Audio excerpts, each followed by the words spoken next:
Apple gives a bunch of executives new titles. WhatsApp is back up in Brazil after getting banned. LYFT redesigns their mobile for all of our big-ass phones, and more.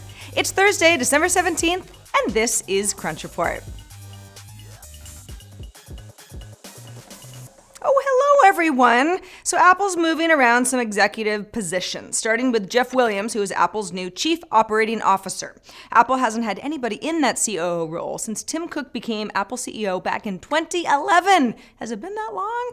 Williams joined Apple back in 1998, was named VP of Operations in 2004, and has been running the Apple Watch business. Phil Schiller, Apple's VP of Worldwide Marketing, will now also be running the App Store across all Apple platforms. So that puts Schiller in charge pretty much of all developer-related functions, in addition to all of his marketing responsibilities, which includes product and international and education and business marketing on the iPhone and the iPad and the Mac and the Apple Watch and the Apple TV. The company says more than 11 million developers now build apps for iOS, OS X, watchOS, and tvOS. Couple more musical chairs here. Tor Myron will join Apple from ad agency Gray New York in Q1 of 2016, replacing Hiroki Asai, who's retiring as VP of Marketing Communications after 18 years with the company. Johnny Soroji, who oversees Apple's semiconductor business and other hardware tech, is now Senior Vice President for Hardware Technologies. He joined Apple in 2008 and led development for Apple's first system on a chip, which was the A4. You remember that, right? Martin Shkreli, who's the pharmaceutical executive who raised the price of Daraprim, which is a life-saving antiparasitic drug. He raised it from $13.15 to $750 and became hated by pretty much everyone. Well, he's been arrested by the FBI and charged with securities fraud. Prosecutors say Shkreli committed fraud by illegally using stock from Retrofin. That was a company that he ran from 2011 through 2014. He was eventually fired from the company, sued by the board to pay off some debts. Now, this is according to Bloomberg Business. Now, this arrest is not related to his company Turing Pharmaceuticals. That's the company that acquired the drug Daraprim, which is used to treat toxoplasmosis in people with compromised immune systems like HIV/AIDS and cancer patients. However, according to a report in Newsweek, Shkreli's crimes may go deeper than fraud. The magazine wrote, quote, "A quick summary of the government's theory. If there was money, Shkreli took it. If there were facts to be revealed, Shkreli hid them. If there were securities laws, Shkreli broke them." Now, he was released earlier today on a $5 million bond with his travel restricted to parts of New York and will next appear in court on January 20th. This is turning into quite a story. Last night, a judge in Sao Paulo, Brazil, ordered WhatsApp to shut down for 48 hours.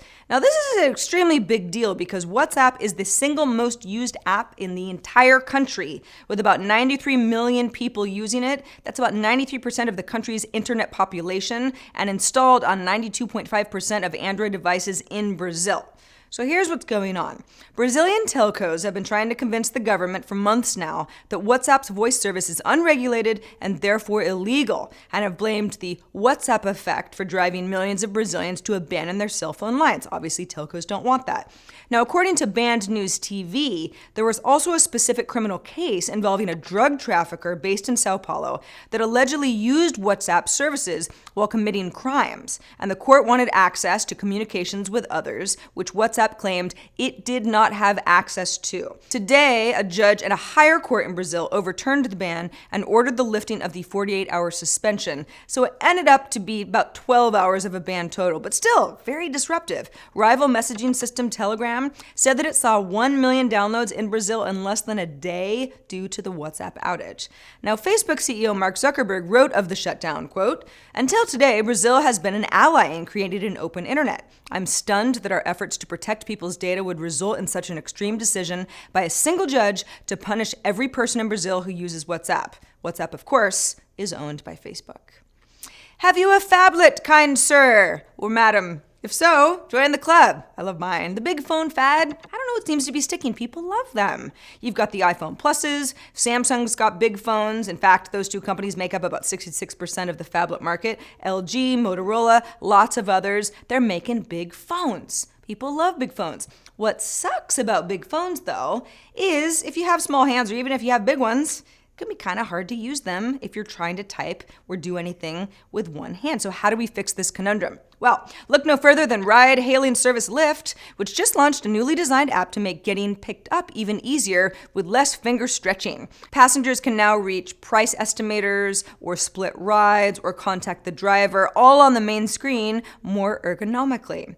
The update also adds jewel-toned colors to the app beyond the company's signature hot pink and better breaks down the kind of commute that people might need. So let's say you're an early morning rider. Maybe you're going to a meeting, maybe you're going to the airport. You really need to be on time. That's less of an issue, say, than after work meeting friends for a drink when you might be able to pay a little less and wait a little longer for less urgency.